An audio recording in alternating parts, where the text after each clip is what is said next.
Last Christmas, my uncle gave every member of our family the same gift: a DNA test kit wrapped in gold paper, presented as a fun family history project. It wasn't a project, it was an ambush aimed at me. My uncle ran my grandfather's trust, a trust written for blood descendants only, and he'd spent 40 years insinuating that my late father wasn't really my father. The kits were his endgame, lab-certified proof to cut my branch off the family tree. 8 weeks later, the results came back. I was exactly who I'd always been. The person the tests exposed, the one relative in that room with no blood tie to my grandfather at all, was the man who'd bought the kits. But let me start from the beginning. I'll go by Daniel. I'm 41. I restore old houses for a living, and I come from the kind of family that has a trust, capital T. My grandfather built a lumber business from one truck, and when he died, his will and trust said the business income would support his blood descendants, a phrase that did a lot of heavy lifting for a man who just meant my family. He named my uncle, I'll call him Ray, his eldest, as trustee, the one who decides, the gatekeeper of the word blood. And Ray took to gatekeeping like it was a calling. My father, Ray's younger brother, died when I was 9. And for as long as I can remember, Ray had a way of looking at me at family events and saying things with a smile that weren't smiling. Funny, you don't have the family chin.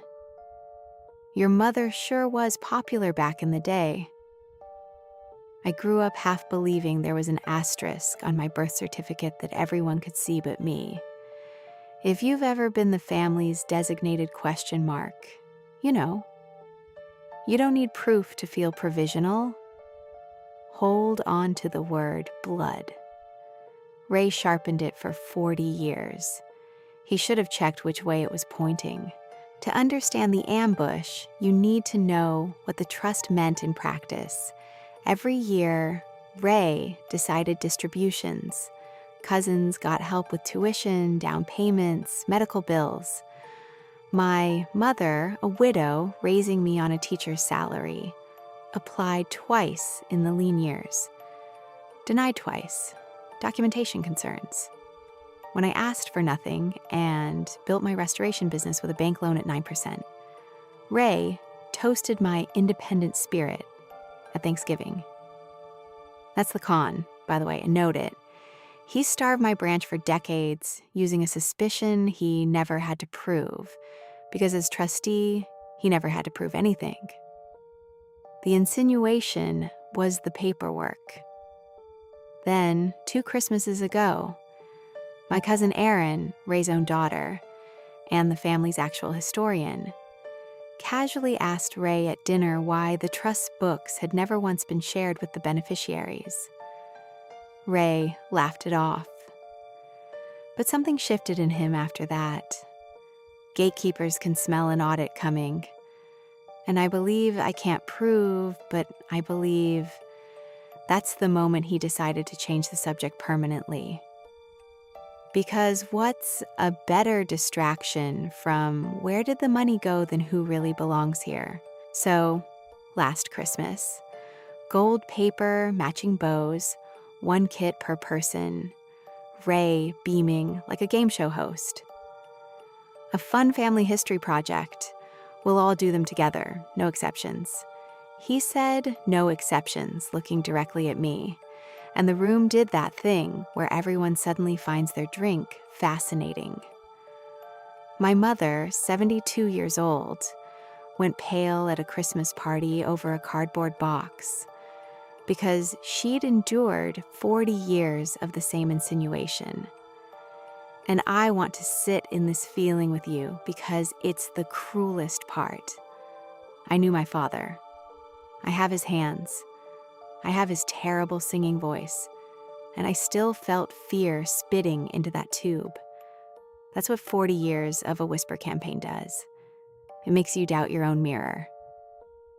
My mother pulled me into the kitchen and said, "Do it. I have nothing to hide, and I am done being polite about it." So we all spat. Merry Christmas. 8 weeks later, the app pinged. And before I even opened my results, my phone lit up with the family group chat detonating in real time. Because these tests don't just tell you about you, they map you against everyone else who tested. All 14 of us. One shared database, exactly as Ray had insisted. No exceptions. My results. Strong matches to Aaron, to my other cousins, to Ray's own children. First cousins, textbook percentages, my grandfather's line running straight through me like grain through oak. The family chin had simply skipped me. The chromosomes had not. Vindication should have been the headline. It wasn't. Because one profile in that family map sat matched to no one. Not to the cousins. Not to my grandfather's known relatives. Not even, and here the group chat went silent, to his own late brother's children. Ray, 0%. The gatekeeper of blood was standing outside the gate. The explanation came from the person it always comes from, the eldest aunt. Great Aunt Rose, 91, sharp as a chisel, who listened to the panicked phone calls and finally said, "Well, I suppose everyone who promised is dead now except me." In 1952, my grandparents' firstborn arrived stillborn, a grief nobody spoke of again. Months later, my grandmother's unmarried cousin gave birth quietly in another town, and my grandparents took the boy home and raised him as their own. No adoption papers. It was handled the way small towns handled things then, with silence and a family Bible. Rose had the Bible. Inside the cover, in my great-grandmother's hand, 2 dates, 1 name, and the truth. Ray was family by love and by raising, completely, genuinely, but by the cruel little word he'd weaponized his whole life, by blood. He was the only person at that Christmas party with none of my grandfathers. And now the trust's language turned around like a saw blade. Blood descendants. For 40 years, Ray had enforced that phrase against others. He denied a cousin's stepchildren outright, citing it in writing.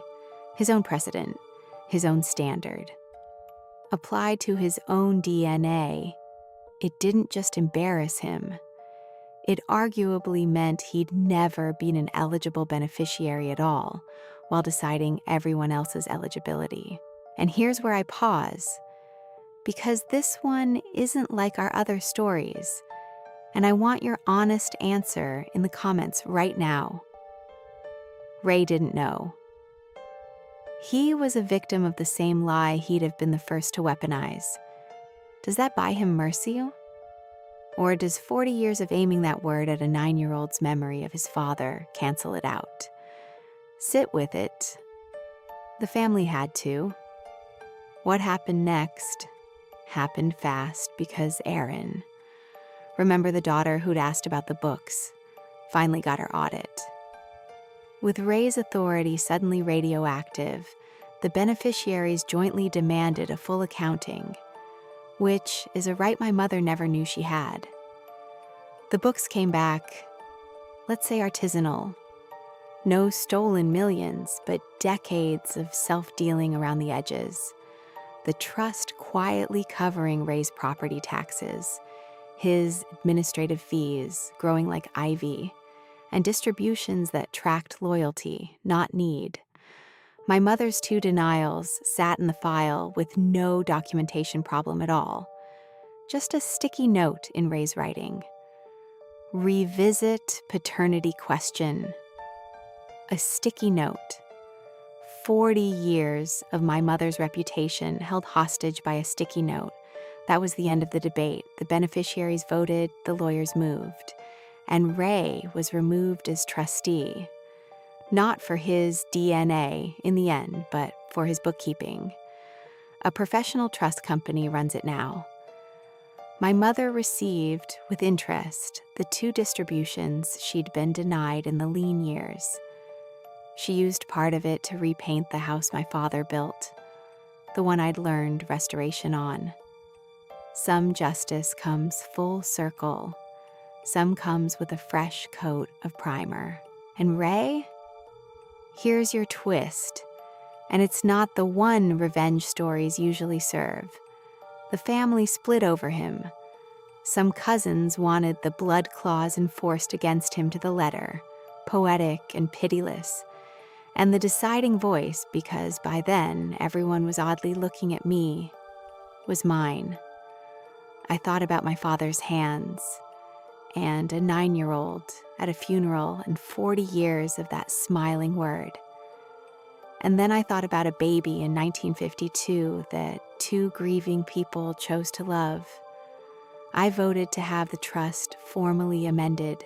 Descendants, no adjective. Everyone Grandpa raised, everyone they raised, blood or not. It passed. Ray keeps his share, as a beneficiary like the rest of us, deciding nothing ever again. He hasn't spoken to me since. Not because I hurt him, because I didn't. Some men can survive anything except being shown grace by the person they spent 40 years cutting. Last month, Great Aunt Rose gave me the family Bible. "You're the restorer," she said. "Restore this, too." It's on my workbench now, next to my father's chisels. 2 dates, 1 name, and a lesson I'd have paid the whole trust to learn earlier. Family was never a test result. It's who shows up, who stays, and who finally puts the sharp words down. So tell me, would you have shown Ray mercy or enforced his own blood-only rule right back at him? Tell me in the comments. I genuinely don't know if I'd make the same call twice. And subscribe, because next time on the Karma Archive, 3 siblings rushed to sell their late father's worthless workshop before the funeral flowers had even wilted. They really should have opened the toolboxes first.